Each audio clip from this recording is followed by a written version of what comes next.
So early voting is already underway in Virginia and New Jersey, and thanks to TargetSmart, we can actually analyze the modeled early voting to sort of get a glimpse as to how these elections are panning out just 9 days out. So as a refresher, Virginia and New Jersey are not having statewide contests. These are only legislative races, but they are incredibly important in determining the balance of power in these states for the next 2 years. So we're going to take a look at Virginia first, then we're going to move over to New Jersey, and based on the early vote data, sort of see which party has the upper hand, again, just less than 2 weeks out from Election Day. So we're going to get to all of that in just a second, but first, if you're new to the channel, please consider subscribing down below and liking this video if you enjoy.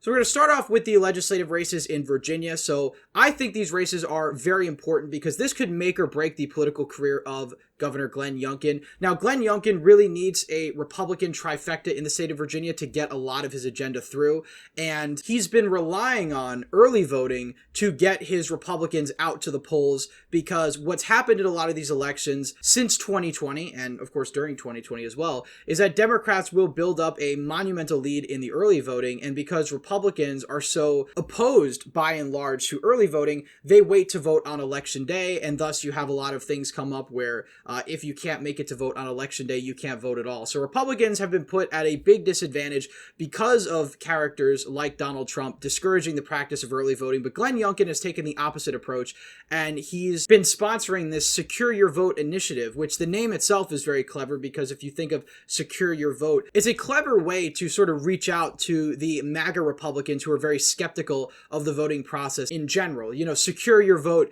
makes it sound like your vote is being counted, etc. And of course, there's a lot of Republicans that think that the electoral process is somehow rigged or unfair and that their votes don't actually count. So Secure Your Vote is incredibly smart messaging to that segment of the Republican base that, again, does not normally early vote, doesn't trust the system.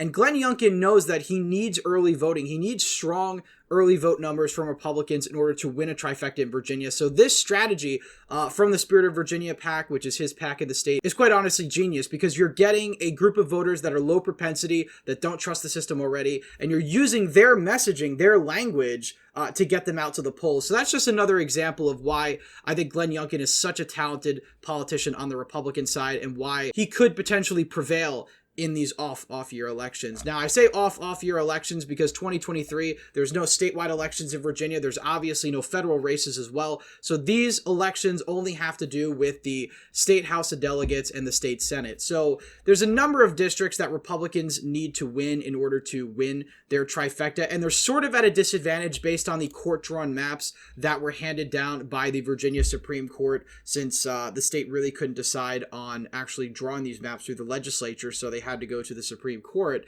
And first, we'll start off with the House of Delegates map. Now, right off the bat, a number of the competitive districts are districts that were won by Glenn Youngkin or Terry McAuliffe very narrowly. Obviously, if you were to put the 2020 election results on these maps, Joe Biden would win essentially every competitive district. So if this was a 2020 type environment, a presidential election environment, the Democrats would be running away with this. But because Virginia has these off-year elections, Republicans actually have a shot at winning the trifecta. So we're going to take a look briefly at some of these competitive districts here in the House of Delegates. And I'm going to make a separate video actually predicting all of these districts. But I just want to do a brief overview at the kind of terrain the Republicans are dealing with in terms of holding the House of Delegates majority and then winning the state Senate. So District 21 in the House of Delegates is a 51-48 Youngkin district. So that's about a Youngkin +3. You've got District 25, again, a Youngkin +3 district. Down here, you've got a Youngkin +3 district. And then we've got District 58, which is McAuliffe 52-47. So, you know, some people speculate that 2021 is sort of the high point for Republicans in Virginia. I don't necessarily buy that notion, but I do think it's going to be very difficult for Republicans to win districts that Terry McAuliffe won in 2021. Now, the only silver lining for the Republicans there is that you're going to have a slightly different turnout differential, because in 2021, you did have a statewide contest, and as a result, you are going to have more voters turning out. And as we're going to look at the early vote numbers in just a minute, turnout is down from 2021, which is pretty expected given the fact that more people tend to turn out to vote for governor than their state legislature. Moving on down to District 82, this is a Youngkin +2 district. You've got District 84, which is a McAuliffe +2 district. District 94, which is a McAuliffe +4. And then you've got District 97, which is a Youngkin +2. So we're going to talk more in depth about these districts in a separate video, but I just wanted to do a brief overview on those state house districts. We're also going to take a look at the Senate districts as well. Now, Republicans are at a more disadvantage here in the Senate because there's less districts that are competitive, and also they're down 22-18. And one of these districts, District 31, has a Republican incumbent that's retired, so now it's an open seat. So this is already a Republican-held seat. So the state Senate is certainly going to be more difficult for Republicans to win, but we've got three mainly competitive districts here. You've got District 31, which is a Youngkin +0.6, District 30, which is actually a McAuliffe +4, and then you've got District 24, which is a Youngkin +3. So again, much more difficult terrain because if you think about it, District 31 is already held by Republicans. So Republicans would need to win District 30, District 24, which would put them at a tie. And then they would have to pick up a McAuliffe-leaning district. So whether that be District 16, which is McAuliffe +6, which I think is incredibly unlikely, there's really not many other seats that Republicans have a chance at winning. Maybe District 22, but again, any seat that McAuliffe won already, as we talked about in the House of Delegates map, I think is just going to be incredibly difficult for Republicans to win out the gate. So I think the state Senate is going to be a much tougher battleground for Republicans than the House of Delegates. Now we'll finally take a look at that early vote data I was talking about, because now we can actually see the results. Oh, this is New Jersey. Now we can actually see the results of Glenn Youngkin's Secure Your Vote initiative in real time, because there is an increase in Republican turnout in early voting. So we go back to 2021. Again, after 2020, early voting had really gotten its big break, and a lot more people were utilizing the early vote system in a way like we've never seen before. So Democrats obviously had the advantage there. 56% of the early vote. Again, this is modeled party because Virginia does not actually register voters by party, so they can't analyze which voters return their ballots by party. So this is just modeled party, and I'm not sure about the methodology. So again, don't take this as gospel because this is sort of a guesstimate, although it does tend to be somewhat in the ballpark. But going back to 2021, you've got 56-30 advantage for Democrats in 2021. In 2022, Republicans did ever so slightly better, 55 to 29.6. And then, of course, in 2023, as of right now, you've got Democrats up just 52.2, Republicans at around 33%. So Republicans are chipping away at the Democrats' margin in the early vote, and that's incredibly important for them because they need to have a better showing in the early vote than they had in 2021 if they're going to win the House of Delegates and the state Senate. Now, the 2021 results produced about an R+2 environment in Virginia. So if we take a look back at the Virginia House of Delegates results, this was actually an R+4 for the Virginia Republicans. It was a R+2 for the governorship. So there actually was a slight increase in Republican support down ballot. But Republicans need this or better in order to hold on to the House of Delegates. And of course, they need to win the popular vote in the state Senate as well, just to have a chance.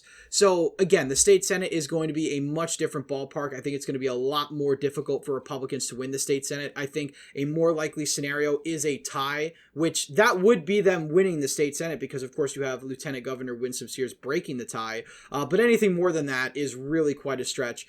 And that's why I really think that Democrats have the advantage in the state Senate. But, you also have the issue of abortion, which, of course, Democrats are running on. They've been running on it essentially nonstop ever since the Dobbs decision was overturned last year. And so far, in most states, it's been very effective. And Virginia is a blue state. Again, the only reason Virginia is this competitive is because it is an off-year election, and you do have a popular Republican governor stumping for a lot of the candidates in a lot of the toss-up seats. But, in a normal presidential election environment like 2020, for instance, Virginia is a D+10 state. Even in 2016, D+5, still a pretty Democratic state. So, this is only possible because of the off year environment. And Republicans need to do far better in these ex-urban and even suburban counties in order to win back control of Virginia and get a trifecta for the first time in about 10 years. So that's Virginia in a nutshell. We're going to talk about the Virginia House of Delegates and state Senate maps later on this week, probably, or next week. We'll do predictions on that before the election. I want to move on to New Jersey because this state's also very important. Now, Republicans have virtually no chance at actually flipping any of the chambers,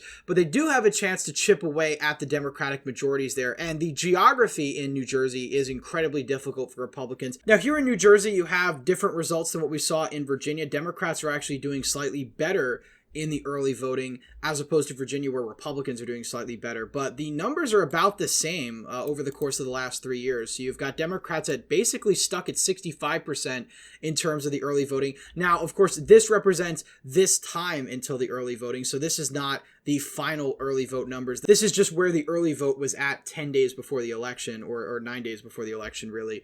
So you're at 65 essentially for all the Democrats, around 27 for Republicans.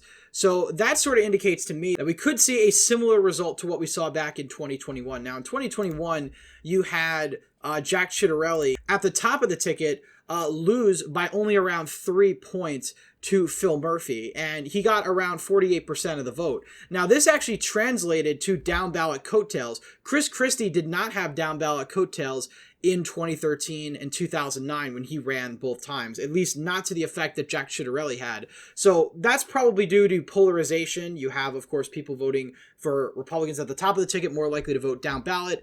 But here you've got Republicans losing the popular vote by a very similar margin to Jack Ciattarelli, 3 or 4 points, and yet they only have 34 of the General Assembly seats as opposed to 46. So Republicans are at a massive disadvantage, even though they got incredibly close in the popular vote. The same holds true with the state Senate.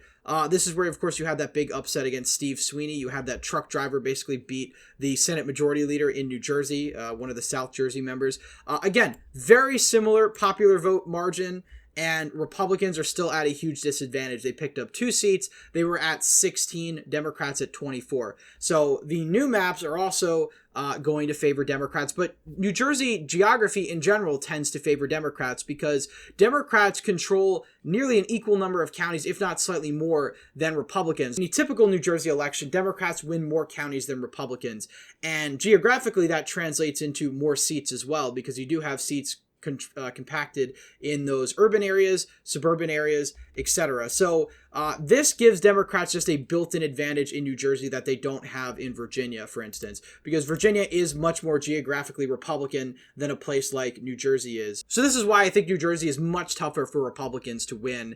And, you know, the New Jersey GOP has certainly gotten a lot better, especially since Jack Ciattarelli in 2021. Again, it could very easily be said that if Republicans actually invested real money into Ciattarelli's race, he could have actually won. He probably would have won. But Republicans still would have probably lost the General Assembly and the state Senate just because of the bad geography in the state of New Jersey. But you know, early voting so far, New Jersey's about the same constantly throughout 2021, 2022, 2023. Virginia is where we're starting to see the shift. The Virginia GOP has really gotten their act together, and that's all thanks to Governor Glenn Youngkin, his Secure the Vote initiative, which at this point in time, Republicans are in a decent shape in terms of the early vote. Now, obviously, we're 10 days out. There's going to be more data coming in.